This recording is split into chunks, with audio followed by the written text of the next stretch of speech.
guys, this is Shauna with Lily Moon Studios, and I'm going to show you how I did these papers. I used a watercolor and salt technique to go into a custom journal that I'm working on that is ocean themed, and these turned out so cool, and it really was so easy, and they're all so pretty and so unique. So I really wanted to share how I did this. And like I said, it's very simple. Like I can't believe how easy it actually is. Oops, this one's really pretty. And just different colors. And like each side is different and everyone is completely unique. So yeah, I want to do another batch of like 10. There's like 10 here. Ooh, this one's really nice. Look at all those colors. They looked so watery, and I just loved these. I stumbled across, like, it was actually a little kid thing of kids doing this, and I was like, ooh, that could be so cool. So yeah, I tried it, absolutely fell in love with it, and needed to do more. I don't know if I actually needed to do more, but I wanted to. So some of these pages will definitely be put into the journal that I am making right now. But yeah, I definitely wanted to show you guys how to do it. So I'm going to go ahead and do a quick tutorial with you guys, and I hope you enjoy it. Okay guys, all you need is, I'm using a multimedia paper. I'm sure watercolor paper would work too. I've not tried just like standard copy paper, so I don't know how that would work. If you try it, you know, leave a comment, let us know how it works. But so I've got my paper, and this is like 12 by 18 inches. So this is a pretty big paper. And then I've got my watercolor, which these are the ones I'm using. I just picked these up at Hobby Lobby.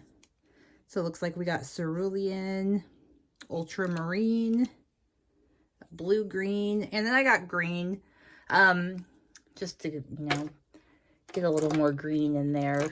The blue green isn't quite as green as I want. And then obviously you need a paintbrush and some salt. So far I've just used like table salt, and it's worked really well. But I do have some, the Himalayan salt, and that's a little coarser. So I'm going to go ahead and try that. I've seen stuff where they use all different kinds of salt, and everything's worked really well. So, you know, just play, have fun. But for me, I'm just using what I have. I bought that Himalayan salt for something. Don't even remember it. I never did it. So it's just been kind of sitting around, and I was like, oh, I should try this since I'm going to film a tutorial. And I wanted to do a few more of these for my project, because I really liked the first batch that I did. So I've been meaning to do more. But yeah, I just kind of, for the color I'm doing right now, I did the blue-green, but then I mixed a little more green into it, just because it didn't show up quite as blue-green as I wanted it. And so, and I just used nothing fancy. I just have a bigger brush because I'm using bigger paper. It just covers better, faster. And you know, there's really no special way to paint this. Like, anyone could do it. Just cover it. Get it nice and wet. And you can, you know, play with your paint and add a little more, you know, to your water ratio.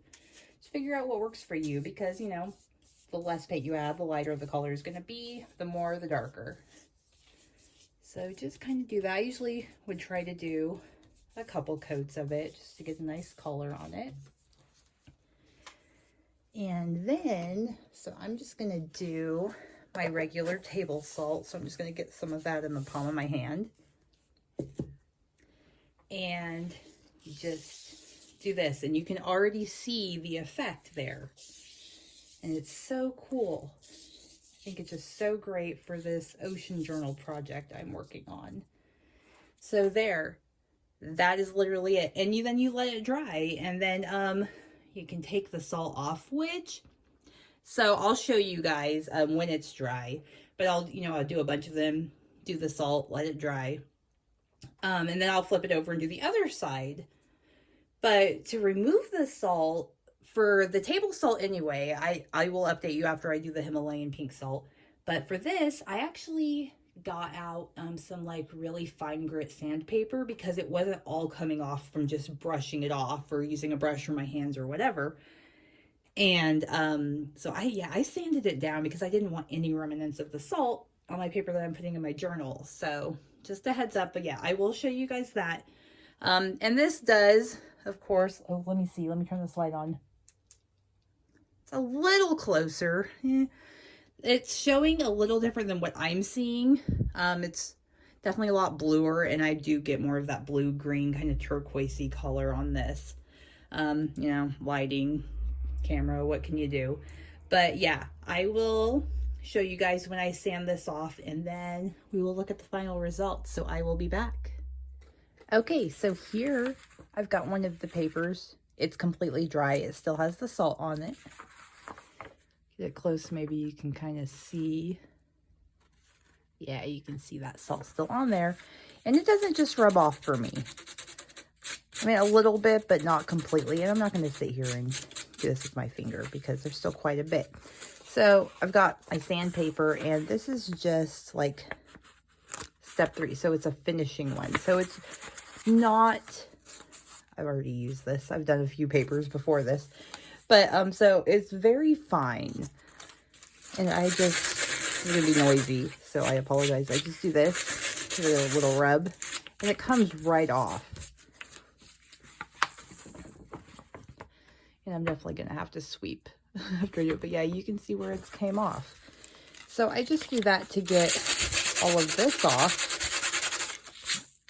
And then I get the paper that I want.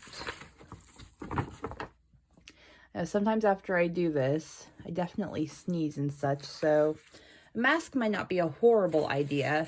But I've got a couple here that I've finished, so I'll kind of show you the result. And again, the color's just not exactly what it is in person, unfortunately. Let's see if that helps at all. Yeah, a little bit. But yeah, you can see just that really cool effect. And let me see. I did do a couple, I think I've got one over here, with that coarser salt. This one I just kind of sprinkled all over the place. So it's not, and I did one that I didn't sprinkle all over the place. But it didn't change the effect too terribly much. And maybe something's coarser than that Himalayan salt. But it still turned out very cool. And I did sand this off as well. It didn't just rub off for me easily either. But just, yeah, I did. This one was just kind of sprinkled all over the place. This one, you know, a little bit more, just kind of loop-de-loops. Kind of did lines on that one. Just, yeah, you can be strategic in your placing or just kind of put it everywhere. And either way, I think the results are really, really cool. And also, some of this made me think, I'm like, if I had the colors right and did some of the right placement, this could be like cool in something wintry, like snow or ice. So, yeah. I think it could be very cool and could be used for more than just, you know, water. So, yep, just sand everything off. That's what I do. I just sand it all off because I don't want any of that salt on there. And then I'm going to flip it, do the other side so it's, you know, pretty like this. Colors won't be the same. Sometimes I kind of mix and match color. I just use kind of a little plate thing and add and take away water and paint, and just so everything's a little unique, you know. And like none of these have ever turned out exactly the same, which is really cool, I think. But yeah, so I will get these all finished and get the backs done, and I will show you the finished results. Okay, here is the finished result of the ones that I did. I didn't do a ton on camera with you guys, but kind of get the idea. Look how pretty those are. This is the one that I did with the Himalayan salt. So very, very cool. And the back is completely different. So neat. I'll just kind of show you guys everything here that I do. The thing that I had down had some brown paint on it, so that's kind of popped up on a few of those, but that's totally fine. Look at that. Just looks like water. It's so pretty. Some more of that paint. Look at this one. They're going to look so good in that journal. I'm so excited. So very, very excited. This one's really pretty. Lots of blues and greens. So yeah, I hope you guys like this. And, you know, if you give it a try, let me know how it works for you. Hope you guys, yeah, enjoyed this. And if you have any questions, feel free to put a comment. I love reading those. I'll try to answer to the best of my ability. I didn't go super in depth, but I didn't want, you know, a ridiculously long video when I could basically show you everything. Everything is just kind of, you know, trial and error. So yeah, so these are my pretty papers for my ocean journal. And yeah, like I said, give it a try. Let me know how it goes, and I'll see you guys next time. Bye.